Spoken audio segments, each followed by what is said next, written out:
Hello प्यारे बच्चों, स्वागत है आप सभी का हमारे इस चैनल पर। बच्चों, आज के इस वीडियो में हम लोग पढ़ना शुरू करेंगे मध्यकालीन भारतीय इतिहास। मध्यकालीन भारतीय इतिहास में हमारा पहला टॉपिक होगा इस्लाम धर्म की उत्पत्ति।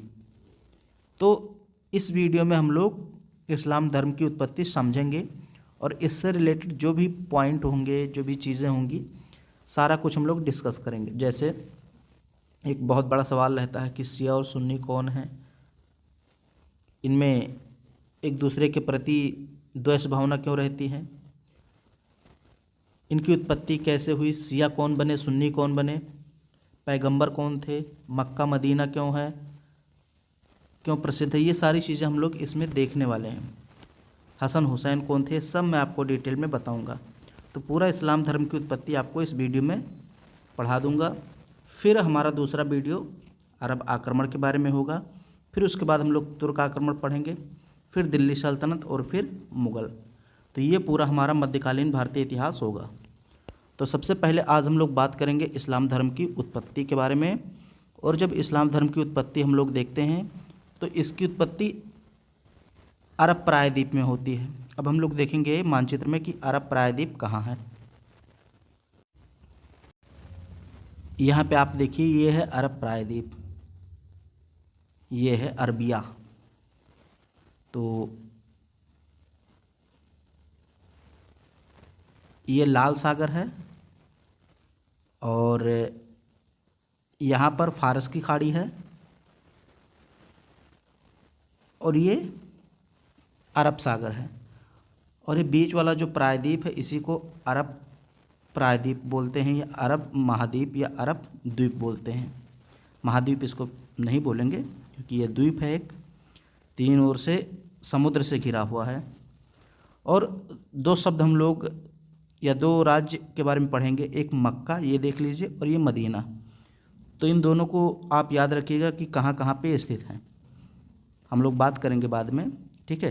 तो यहाँ मक्का है और मक्का के उत्तर में यानी थोड़ा ऊपर मदीना स्थित है, इतना आपको ध्यान में रखना है। तो अब हम लोग चलते हैं और पढ़ते हैं इस्लाम धर्म की उत्पत्ति कैसे हुई। तो सबसे पहले अगर बात करें तो इस्लाम के आने से पूर्व, यानी जब इस्लाम धर्म नहीं था उसके पहले अरब प्रायद्वीप में क्या था। तो उससे पहले अगर देखें तो ये पूरा का पूरा जो अरब प्रायद्वीप था, इन क्षेत्रों में मूर्ति पूजा करने वाले लोग थे, बौद्ध धर्म को मानने वाले थे, यहूदी थे और भी कई अन्य धर्म को मानने वाले लोग यहाँ पे रहते थे, जो अलग अलग कबीलों में रहते थे। अलग अलग कबीलों में लोग रहते थे और सभी के अपने देवी देवता होते थे। स्त्रियों की दशा बहुत ज़्यादा यहाँ ख़राब थी। तो ये आप उस समय की स्थिति समझिए, ठीक है। अलग अलग कबीले थे, सभी के अपने अपने देवी देवता होते थे, अलग अलग धर्म को मानने वाले लोग थे, बर्बर थे और आपस में लड़ाई झगड़ा करते रहते थे, एक दूसरे के कबीले पे आक्रमण करते रहते थे। ऊंच नीच की भावना बहुत ज़्यादा थी, स्त्रियों की दशा बहुत ख़राब थी, भेदभाव बहुत ज़्यादा था। और ये जितने भी कबीले थे, इन सभी का जो पवित्र तीर्थ स्थल था वो मक्का में था। यानी मक्का में इन सभी कबीलों के देवी देवताओं की मूर्तियाँ स्थापित थीं। लगभग 350 से ज़्यादा मूर्तियाँ मक्का में स्थापित थी और सभी अपने अपने कबीले से आते थे, यहाँ पर अपने मूर्तियों की पूजा करते थे। तो ये उस समय अरब प्रायद्वीप की स्थिति थी और उस समय का समाज था। ऊंच नीच बहुत ज़्यादा भेदभाव व्याप्त था। यहीं पर जो है एक कबीला था जिसको कुरैश कबीला बोलते हैं, कुरैश। और उसी कुरैश कबीले में जन्म हुआ था पैगंबर मोहम्मद साहब का। उन्होंने ये सारी चीज़ें मिटाने के लिए प्रयत्न करना शुरू कर दिया। सबसे पहले वो एक गुफा में जाते हैं और उनको वहाँ पर ज्ञान प्राप्त होता है, यानी कि अल्लाह का या ईश्वर का संदेश प्राप्त होता है। और वो संदेश इस पूरे अरब प्रायद्वीप में वो फैलाने लगते हैं। तो इतना तो बेसिक हो गया। अब हम लोग थोड़ा फैक्ट के माध्यम से इसको समझते हैं। पैगंबर मोहम्मद साहब, अगर इनके जन्म की बात करें तो इनका भी जन्म हुआ था मक्का में ही 1570 ईस्वी में। अभी जिस मक्का की मैंने बात की उसी मक्का शहर में इनका जन्म हुआ था 1570 ईस्वी में। इनकी माता का नाम अमीना था, पिता का नाम अब्दुल्ला और पत्नी इनकी खदीजा बेगम थी। पुत्री का नाम फातिमा था और दामाद का नाम अली था। चाचा इनके अबू तालिब थे। इतनी बेसिक जानकारी आपको इनके बारे में रखनी है। एक बार फिर से आप यहाँ पे देख लीजिए। जन्म 570 ईस्वी में मक्का में हुआ। माता अमीना थी, पिता अब्दुल्ला, पत्नी खदीजा, पुत्री फातिमा और दामाद इनके अली थे और चाचा इनके अबू तालिब थे। तो कहा जाता है जब ये इनका जन्म हुआ तो कुछ ही दिनों बाद इनके जो मम्मी पापा थे या इनके जो क्या बोलते हैं, जो भी बोलते हैं, अब्बू और अम्मी, उनका देहांत हो गया। तो इनका पालन पोषण इनके चाचा ने किया था, अबू तालिब ने। मोहम्मद पैगंबर साहब का पालन पोषण किसने किया? अबू तालिब ने। अब यहाँ पे देखिए एक चीज़ और दिया हुआ है, ये अगर आप याद कर सकते हैं तो कुछ ही नाम याद रखिए। पैगंबर मोहम्मद साहब के कुछ नाम हैं या इनको कुछ उपाधियाँ दी गई हैं। जैसे इनको नबी कहा जाता है। नबी का मतलब पैगंबर यानी पैगाम पहुंचाने वाले, यानी अल्लाह के संदेश को इन्होंने लोगों तक पहुंचाया। इनको रसूल अल्लाह भी कहा जाता है, यानी अल्लाह के संदेशवाहक। अल हबीब कहा जाता है। अल हबीब का मतलब होता है प्रिय। तो पैगंबर मोहम्मद साहब को क्या कहा जाता है? अल हबीब भी कहा जाता है, नबी भी कहा जाता है, रसूल अल्लाह कहा जाता है, अल मुस्तफ़ा कहा जाता है। और अल मुस्तफ़ा का अर्थ देखें तो इसका मतलब चुना गया, यानी कि ये जो पैगंबर मोहम्मद साहब थे ये अल मुस्तफ़ा थे, यानी ये चुने गए थे कि अल्लाह का संदेश ही जनता तक पहुंचाएंगे। इनको अमीन कहा जाता है, यानी भरोसेमंद, अल्लाह के भरोसेमंद थे। सादिक भी इनको कहा जाता है, रऊफ़ कहा जाता है। अल इंसान अल कामिल, यानी सिद्ध पुरुष। रऊफ़ का मतलब दयालु और सादिक का मतलब सच्चे, सत्यवान, ईमानदार। मैंने इसका अर्थ भी लिख दिया है। तो इतना ये सारी उपाधियाँ जो हैं ये पैगंबर मोहम्मद साहब के लिए ही प्रयोग की गई हैं। अब ये जो जानकारी हमें मिलती है पैगंबर मोहम्मद साहब के बारे में या इस्लाम के बारे में, इस्लाम धर्म के बारे में, तो ये जानकारी मिलती कहाँ से है? तो ये जानकारी मिलती है कुरान शरीफ से। सबसे पहला स्रोत क्या है? कुरान शरीफ। ये इस्लाम की एक पवित्र किताब है, आप जानते हैं। कुरान जो है, जैसे हमारे यहाँ गीता है, रामायण है, महाभारत है, वैसे इस्लाम में कुरान होती है। बहुत पवित्र किताब मानी जाती है इस्लाम धर्म की। और मुसलमान मानते हैं कि इसे अल्लाह ने फरिश्ते जिब्राइल द्वारा मोहम्मद को सुनाया था। अब इसको समझिए। कहा जाता है कि जब पैगंबर मोहम्मद साहब एक बार मक्का में हीरा नामक पहाड़ी पर ध्यान में मग्न थे, यानी ईश्वर का ध्यान कर रहे थे, अल्लाह का ध्यान कर रहे थे, तब इनके पास अल्लाह का एक भेजा गया दूत आया, फरिश्ता आया, जिसको जिब्राइल कहते हैं। उसका नाम क्या था? जिब्राइल। ये अल्लाह के द्वारा भेजा गया था और ये आके पूरी चीज़ बताता है किसको? पैगंबर को। यानी अल्लाह ने जिब्राइल को भेजा किसके पास? पैगंबर के पास, संदेश देकर कि ये संदेश लेकर जाओ और मोहम्मद पैगंबर को पहुंचाओ। तो वो जो संदेश है जिब्राइल के द्वारा मोहम्मद पैगंबर साहब को प्राप्त हुआ और मोहम्मद पैगंबर साहब ने वो संदेश लोगों तक पहुंचाने का काम किया। अब वो संदेश क्या है वो मैं आगे आपको बताऊंगा। संदेश यही था, यही सारी चीज़ें जो कुरान में लिखी हुई हैं वही सारी चीज़ें थी। जैसे मूर्ति पूजा नहीं करनी चाहिए, एक साथ मिलकर रहना चाहिए, समानता की भावना, बंधुत्व की भावना, यही सारी चीज़ें, यानी जो भी इस्लाम धर्म की अच्छी चीज़ें हैं वही सारी चीज़ें फैलाने के लिए इनको कहा गया था। तो मुसलमान ये मानते हैं कि कुरान ही अल्लाह की भेजी गई अंतिम और सर्वोच्च किताब है। हालांकि ये मौखिक रूप में प्राप्त हुई थी, ऐसा लिखित रूप में अल्लाह ने नहीं भेजा था, मौखिक रूप में प्राप्त हुई थी। बाद में मुस्लिम विद्वानों ने उसको संकलन किया, यानी उसको लिखा। मोहम्मद पैगंबर साहब के विचारों को, उनके संदेशों को बाद में लिखा गया। ये देखिए, हालांकि इसका आरंभ मौखिक रूप से हुआ पैगंबर मोहम्मद के विसाल मतलब स्वर्गवास के बाद 633 ईस्वी में इसको पहली बार लिखा गया। तो जानकारी का पहला स्रोत कुरान शरीफ है। इसको कब लिखा गया? 633 में। 632 में पैगंबर साहब की मृत्यु हो जाती है और 633 में इसको लिखा जाता है। फिर एक और इनकी किताब है जिसको हदीस बोलते हैं। ये इस्लामिक पैगंबर मोहम्मद के कथनों, कार्यों और आदतों का इसमें वर्णन किया गया है। एक और है तफसीर है। ये कुरान पर इस्लामिक विद्वानों द्वारा लिखा गया टीका है। टीका का मतलब एक संक्षेप बुक होता है, सारांश होता है। इसके अलावा इजमा है, कयास है, ये भी इस्लाम धर्म के बारे में जानकारी देते हैं। तो इतना आपको थोड़ा बहुत याद रखना है। फ़िलहाल अभी तक जो मैंने पढ़ा है उसमें ये वाला खंड सबसे इम्पोर्टेंट है। अब हम आगे देखते हैं ज्ञान की प्राप्ति इनको कैसे होती है। तो वही चीज़ मैंने जो आपको बताया, 610 ईस्वी की बात है।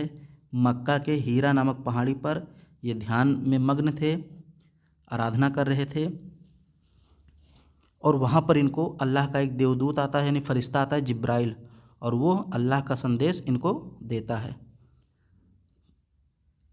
फिर जो है ये मोहम्मद पैगंबर साहब जब संदेश पा जाते हैं तो ये उस संदेश को फैलाने के लिए मक्का के आसपास जाने लगते हैं, लोगों में अपने संदेश को, अपने विचारों को फैलाते हैं और कहते हैं कि अब तक मुझे मिलाकर 1,24,000 पैगंबर आ चुके हैं और मैं अंतिम पैगंबर हूँ। ये लोगों से कहते हैं। पैगंबर साहब कहते हैं कि अब तक मुझे मिलाकर 1,24,000 पैगंबर आ चुके हैं और मैं अंतिम पैगंबर हूँ, मेरे बाद कोई पैगंबर नहीं आएगा। मोहम्मद साहब ने उपदेश दिया, यानी लोगों में क्या क्या कहा कि अल्लाह एक है, वह निराकार है, यानी उसका कोई आकार नहीं है। इन्होंने कहा भाई ईश्वर अल्लाह एक है और वो निराकार है, वो मूर्तियों में निवास नहीं करता, यानी इन्होंने मूर्ति पूजा का विरोध किया। अब इससे क्या हुआ, अरब का जो कबीलाई समाज था वो नाराज़ हो गया। जब पैगंबर साहब ने लोगों को समझाना शुरू किया कि हमें मूर्ति पूजा नहीं करनी चाहिए और हमें निराकार ईश्वर में विश्वास करना चाहिए, अल्लाह एक ही है, अलग अलग देवी देवताओं में नहीं रहता है, जब ये सारी चीज़ों का प्रसार किया मोहम्मद पैगंबर साहब ने, तो अरब का जो कबीलाई समाज था, जिनकी अलग अलग प्रतिमाएं, मूर्तियां थी, अलग अलग देवी देवताएं थे, वो लोग नाराज़ हो गए, गुस्सा हो गए और इन पर कई बार आक्रमण भी किया गया। तो इनको 622 ईस्वी में मक्का छोड़कर मदीना भागना पड़ा और इस घटना को हिजरत कहते हैं और इसी दिन से हिजरी संवत की शुरुआत हुई। तो हिजरत या हिजरी संवत की शुरुआत कब हुई? 622 ईस्वी में, जब मोहम्मद पैगंबर साहब मक्का से मदीना गए। अब मदीना में जाते हैं, मक्का मदीना मैंने आपको पहले ही दिखा दिया है मैप में। तो ये मक्का से जब मदीना जाते हैं तो इनके साथ कुछ सहयोगी जाते हैं, यानी कि कुछ सहयोगी जो इनकी बातों से सहमत थे, जो इनके विचारों को मानते थे, इनके उपदेशों को जिन्होंने सुना, जो इनके समर्थक बन गए, इनके अनुयायी बन गए, वो लोग इनके साथ मदीना गए और मदीना में जा कर के ये धीरे धीरे वहाँ के लोगों को समझाते हैं और समझाने में कामयाब हो जाते हैं। फिर धीरे धीरे अपनी एक सेना खड़ी करते हैं और सेना खड़ी कर लेते हैं, वहाँ पर मदीना में एक राज्य स्थापित करते हैं। फिर वापस आते हैं, मक्का पर आक्रमण करते हैं और युद्ध करके मक्का के लोगों को, या जो मक्का के रूढ़िवादी लोग थे, जो राजनीतिक लोग थे, जो विरोध कर रहे थे, उन लोग को हराते हैं और धीरे धीरे मक्का के लोग भी पैगंबर साहब की बातों को मानने लगते हैं। फिर धीरे धीरे इस्लाम धर्म का प्रचार प्रसार जोरों पर होने लगता है। तो जब सभी लोगों ने इनकी बात मानना शुरू कर दिया तो पैगंबर साहब ने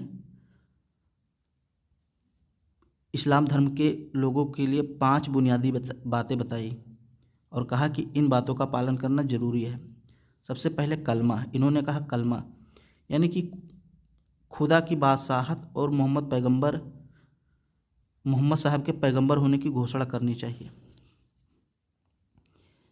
ये पैगंबर साहब ने खुद कहा कि अगर आप इस्लाम धर्म को स्वीकार कर लेते हैं तो सबसे पहले आपको कलमा पढ़ना चाहिए। कलमा पढ़ने का मतलब ये है कि आप ये मानिए, ये बोलिए कि खुदा सबसे बड़ा है, उससे बड़ा कोई ईश्वर नहीं है, यानी खुदा की बादशाहत की घोषणा कीजिए। और ये भी कहिए कि मोहम्मद साहब के पैगंबर के बाद कोई पैगंबर नहीं आएगा, यानी मोहम्मद साहब ही अंतिम पैगंबर हैं। इस घोषणा को कलमा पढ़ना कहते हैं। यानी जब ईश्वर को याद किया जाता है और कहा जाता है कि ईश्वर ही सबसे बड़ा है, अल्लाह ही सबसे बड़ा है, उससे बढ़कर कोई ईश्वर नहीं है। तो इसी को कलमा पढ़ना कहते हैं। इसमें कहा जाता है, अब ये देखिए कलमा पढ़ने में क्या कहा जाता है, अल्लाह के अतिरिक्त और कोई खुदा नहीं है और मोहम्मद साहब उसी के पैगंबर हैं। तो ये कलमा पढ़ना हो गया। फिर एक तो मुसलमान को कलमा पढ़ना चाहिए, दूसरा मुसलमानों को क्या करना चाहिए, नमाज़ पढ़ना चाहिए। 5 बार नमाज़ पढ़नी चाहिए और हर एक जुम्मा के रोज़ दोपहर के बाद मस्जिद में नमाज़ पढ़नी चाहिए। यानी नमाज़ पढ़ने का मतलब ईश्वर को याद करना। फिर तीसरा है ज़कात। अगर कोई व्यक्ति इस्लाम धर्म स्वीकार करता है तो उसे गरीबों को यह समझकर ज़कात देना चाहिए, ज़कात मतलब दान देना चाहिए, कि वह अल्लाह के प्रति अर्पित कर रहा है।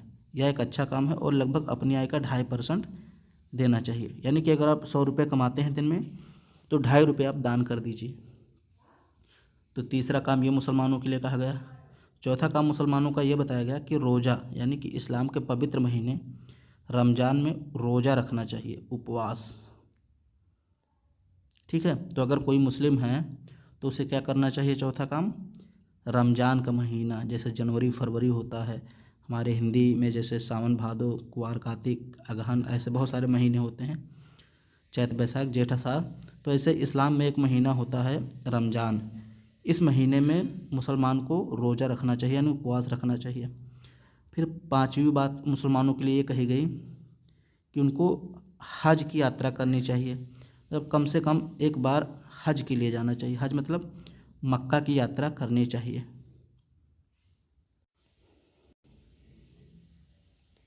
अब यहाँ पर आपको समझना पड़ेगा, पैगंबर मोहम्मद साहब की मृत्यु होती है 632 ईस्वी में और अब यहाँ से लड़ाई शुरू होती है, एक के बाद एक कई लड़ाइयाँ आती हैं।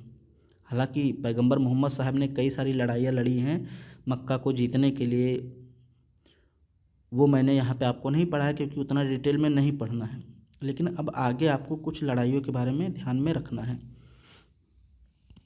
तो 632 ईस्वी में जब पैगंबर मोहम्मद साहब की मृत्यु होती है, उसके बाद इनका उत्तराधिकारी कौन बनेगा, इस चीज़ को लेकर विवाद होता है। और उत्तराधिकारी के रूप में 2 लोग थे, एक इनके दामाद थे अली, यानी कि मोहम्मद पैगंबर साहब की जो बेटी थी फातिमा, उसी फातिमा से अली की शादी हुई थी, तो अली मोहम्मद पैगंबर साहब के दामाद थे। दूसरे थे अबू बकर, ये पैगंबर साहब के ससुर थे। यानी मोहम्मद साहब की जो तीसरी पत्नी थी आयशा, उसी के पिता थे। मोहम्मद साहब की एक पत्नी थी, तीसरी पत्नी थी आयशा, तो उसी आयशा के पिताजी थे अबू बकर और ये सहयोगी भी थे पैगंबर साहब के। तो 2 लोगों में जो है उत्तराधिकार का संघर्ष छिड़ा कि अबू बकर बने कि अली बने। अब कुछ मुसलमान चाहते थे कि अबू बकर बने और कुछ चाहते थे कि अली बने, लेकिन ज़्यादातर संख्या किसकी थी, अबू बकर के पक्ष में थी। तो अबू बकर को जो है उत्तराधिकारी बना दिया जाता है और इनको खलीफा नाम दिया जाता है, खलीफा। ठीक है, तो यहाँ पे आप देखिए अबू बकर बनते हैं 632 से लेकर 634 ईस्वी तक ये खलीफा रहते हैं, प्रथम खलीफा थे। और इन्होंने अल्लाह को केंद्र में रखकर मुसलमानों पर शासन किया और इस्लाम धर्म का प्रचार प्रसार किया, विद्रोहों का दमन किया और 11 कबीले जो कि पैगंबर मोहम्मद साहब की मृत्यु के बाद अलग हो गए थे, उनको अपने अधीन किया। तो ये सारी चीज़ें इन्होंने किया। यानी अबू बकर जब बने, चूँकि पैगंबर मोहम्मद साहब की मृत्यु हुई, तो जिन जिन कबीलों पर अधिकार किया था पैगंबर साहब ने, उनमें से 11 कबीले अलग हो गए थे, स्वतंत्र हो गए थे। तो अबू बकर ने उन कबीलों को फिर से अपने अधीन किया, उन पर शासन किया और आस्तिकों यानी कि ईश्वर को मानने वाले संगठन को या उनके लोगों को संगठित किया और इन्होंने अपने आप को अमीर उल मोमिनीन कहा, यानी इस्लामिक समुदाय का नेता। अब अबू बकर की जब मृत्यु हुई तो आगे इन्हीं का एक अगला वंशज आता है उमर, हजरत उमर खलीफा बनता है। ये 634 से 644 तक बना और इसने एक मजबूत सेना का गठन किया और विजय अभियान इसने चारों तरफ फैला दिया, यानी इराक, ईरान, मिस्र और सीरिया आदि के क्षेत्रों को जीतकर वहाँ इस्लाम का प्रचार प्रसार किया गया। तो ये चीज़ बहुत इम्पॉर्टेंट है कि हजरत उमर और इसके बाद उस्मान आएंगे, ये दोनों जो है इस्लाम धर्म का बहुत प्रचार प्रसार करते हैं। खासकर हजरत उमर, यानी इस्लाम अरब से निकल कर कहाँ कहाँ चला गया, इराक में चला गया, ईरान में चला गया, मिस्र में, सीरिया में, इन क्षेत्रों में इस्लाम धर्म का प्रचार प्रसार हुआ। इन्हीं के समय में 636 ईस्वी में भारत पर अरबों का प्रथम आक्रमण भी हुआ, हालांकि यह आक्रमण असफल रहा। तो ये भी याद रखिए, भारत पर अरबों का प्रथम असफल आक्रमण 636 ईस्वी में हुआ। उस समय खलीफा कौन था, हजरत उमर था। 7 नवंबर 644 को इनकी हत्या कर दी गई।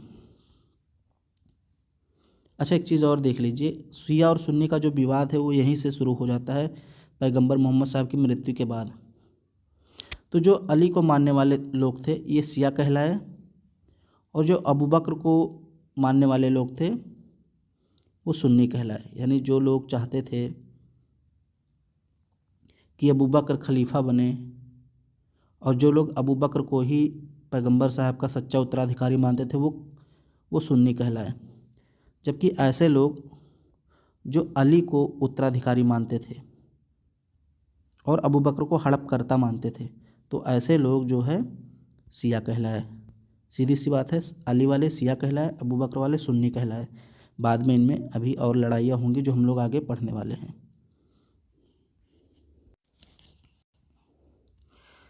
तीसरे पवित्र खलीफा बनते हैं हजरत उस्मान।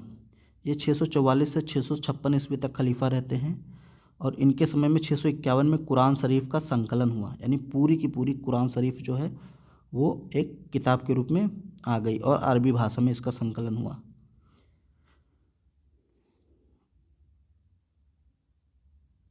इसका पूरा नाम था उस्मान बिन अफ़्फ़ान, और ये उमर बिन खत्ताब के बाद मुसलमानों के तीसरे खलीफा बने। जो अभी इसके पहले मैंने उमर पढ़ाया आपको, उनका पूरा नाम था उमर बिन खत्ताब, और इस उस्मान का पूरा नाम है उस्मान बिन अफ़्फ़ान।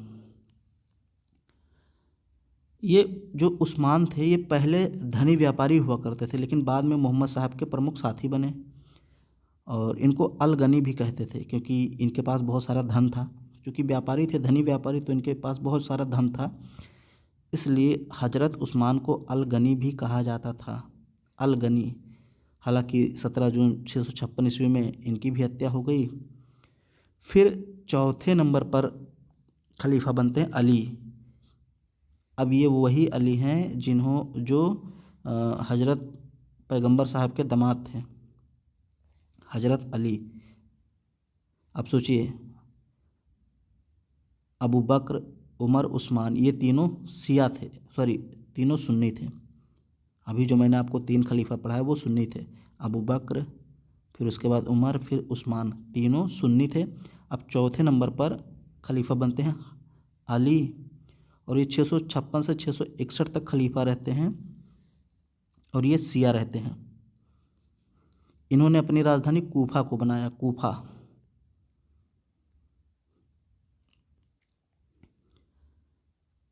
आयशा का गुट और सीरिया के गवर्नर मुआविया इनका जोरदार विरोध कर रहे थे। आयशा का गुट यानी कि ये जो आयशा कौन थी, अबू बकर की बेटी थी जिसने पैगंबर साहब से शादी की थी।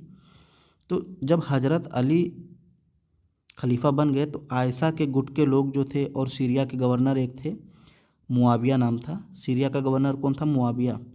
इन दोनों ने हजरत अली का खूब विरोध किया। उमर के समय में ही मुआविया सीरिया का गवर्नर बना था, मोहम्मद साहब का साला था और उस्मान का रिश्तेदार था।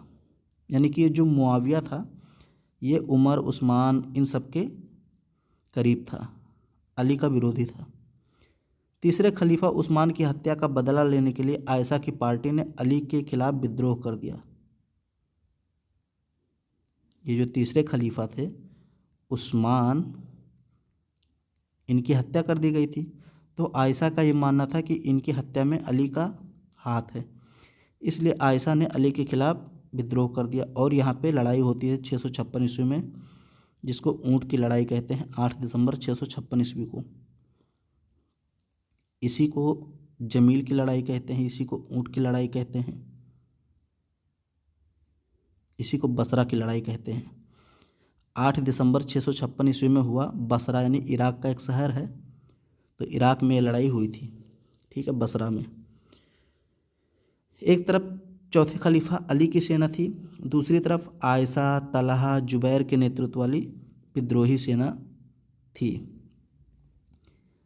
तो अली जो थे ये इस्लामिक पैगंबर मोहम्मद के चचेरे भाई और दामाद थे, जबकि आयशा जो थी मोहम्मद की विधवा थी, और तलहा तथा जुबैर दोनों मोहम्मद के प्रमुख साथी थे, ठीक है। तो इस युद्ध में अली हालांकि जीत जाता है, अली जीत जाता है, जो कि मोहम्मद पैगंबर साहब का दामाद भी था और चचेरा भाई भी था। अब इसके बाद एक और लड़ाई होती है, सिफिन की लड़ाई। ये जुलाई 657 ईस्वी को होती है। अली की सेना एक तरफ थी, दूसरी तरफ मुआविया की सीरिया की सेना थी, यानी सीरिया का गवर्नर मुआविया था, तो एक तरफ सीरिया की सेना थी यानी मुआविया की सेना, दूसरी तरफ अली की सेना। ये लड़ाई अनिर्णायक थी, दोनों पक्षों में संधि हो गई। 661 ईस्वी में नमाज पढ़ते समय अली की हत्या कर दी गई। तो ये दो युद्ध याद रखिए। ऊँट की लड़ाई, जिसमें एक तरफ आयशा थी और दूसरी तरफ अली, और जीता कौन? अली। फिर सिफिन की लड़ाई, एक तरफ मुआविया की सेना, दूसरी तरफ अली की सेना, और इसमें जीत किसकी होती? किसी की नहीं, दोनों पक्षों में संधि हो जाती है। अब 661 ईस्वी में इनकी मृत्यु हो जाती है, अली की। अब यहाँ से थोड़ा आपको समझना पड़ेगा। 661 ईस्वी में अली की मृत्यु हुई, तो अली के दो पुत्र थे, हुसैन और हसन। हुसैन और हसन इनके दो पुत्र थे। अली की सेना के बाद अली का बड़ा पुत्र हसन खलीफा बना, जो 6 माह तक खलीफा पद पर रहा। 6 माह के समय तक, यानी 6 माह तक खलीफा कौन रहा? हसन। ये बड़ा पुत्र था, हुसैन छोटा था। अब उमैया वंश आ जाता है, हसन की हत्या हो जाती है, अभी मैं आपको बताऊंगा कैसे। तो 661 से लेकर 750 ईस्वी तक उमैया वंश के खलीफा बनते हैं। उमैया वही जो मुआविया मैंने आपका अभी बताया था, जो सीरिया का गवर्नर था, सीरिया का गवर्नर मुआविया, वही जो है उमैया वंश की स्थापना करता है। कैसे? अब यहाँ थोड़ा समझिए। अली की मृत्यु हो गई और खलीफा कौन बना है? हसन। तो मुआविया प्रथम जो सीरिया का गवर्नर था, या जिसको मुआविया कहते हैं, इसने षड्यंत्र के द्वारा हसन की पत्नी के द्वारा हसन को जहर दिलवाकर मरवा दिया, यानी 6 महीने तक ही हसन खलीफा के पद तक बने रहे। इसके बाद खलीफा कौन बनता? मुआविया बन जाता है, और उसने उमैया वंश की नींव डाली, यानी 661 ईस्वी से 750 ईस्वी तक उमैया वंश रहेगा, और इसमें उमैया वंश के खलीफा बनेंगे। मुआविया जो था ये 661 से 680 ईस्वी तक खलीफा रहा, जब तक मर नहीं गया, और इसने पैतृक बना दिया खलीफा के पद को, कि अब इसका बेटा ही खलीफा बनेगा, यानी कि वंशानुगत इसको बना दिया। खलीफा पद के लिए अपने पुत्र यजीद को अपना उत्तराधिकारी नियुक्त किया। यह जो मुआविया था, मुआविया ने सबसे पहले हसन को मार करके हसन का काम तमाम किया, फिर खुद खलीफा बना, फिर अपने मरने से पहले यजीद को खलीफा बना दिया। अब चूँकि हुसैन भी जिंदा थे, हसन की तो मृत्यु हो गई थी, तो जब यजीद खलीफा बना तो हुसैन को और उसके पूरे परिवार को यजीद ने करबला के मैदान में मरवा दिया। ये बहुत इम्पोर्टेंट लड़ाई है, इसको याद रखिए, करबला की लड़ाई। जो आप ताजिया निकालते हैं वो एक मातम है, या हुसैन या हसन या हुसैन उसमें कहा जाता है, तो जो भी है, तो वो जो है क्यों मनाया जाता है? हुसैन का मातम है। हुसैन को उसमें मरवा दिया गया था, किसके द्वारा? यजीद के द्वारा। और ये यजीद जो हैं ये सुन्नी को मानने वाले थे, यानी कि ये अबू बकर के पक्ष वाले थे। करबला के मैदान में यजीद, यानी कि जो मुआविया प्रथम का बेटा था, इसने हुसैन और उनके पूरे परिवार को मरवा दिया। फिर यजीद जो है 683 से 685 ईस्वी तक खलीफा के पद पर रहता है। यजीद के बाद मुआविया द्वितीय आता है, ये भी 1 वर्ष तक रहता है। फिर मरवान प्रथम आता है, ये भी 1 वर्ष तक रहता है। फिर मरवान द्वितीय उमैया वंश का अंतिम खलीफा रहता है, मरवान द्वितीय 744 से 750 ईस्वी तक। अब एक लड़ाई यहाँ पे फिर आ गई, जॉब की लड़ाई। ये जॉब की लड़ाई है, 25 जनवरी, कहीं कहीं फरवरी लिखा होता है, 750 ईस्वी में हुआ। और इसमें एक व्यक्ति था अबू अल अब्बास अस-सफ़ाह, अबू अल अब्बास सफ़ाह एक व्यक्ति का नाम था। इसने बगदाद में जौब नदी के किनारे अंतिम उमैया वंश के खलीफा मरवान द्वितीय को हराकर अब्बासी खलीफा की स्थापना की। यानी कि ये जो उमैया वंश था इसका अंत हो गया 750 ईस्वी में। उमैया वंश के जो अंतिम खलीफा थे मरवान द्वितीय, इनको किसने हरा दिया? अबू अल अब्बास सफ़ाह ने जौब के युद्ध में। और अब जो है उमैया वंश का खात्मा हुआ और अब आएगा अब्बासी वंश, और अब्बासी वंश के खलीफा अब शासन करेंगे इस्लामिक राज्य पर। अब्बासी वंश 750 से 1258 ईस्वी तक शासन करता है। ये देखिए, अब्बास सफ़ाह ने रानियों की सहायता से, ये हटा दीजिए,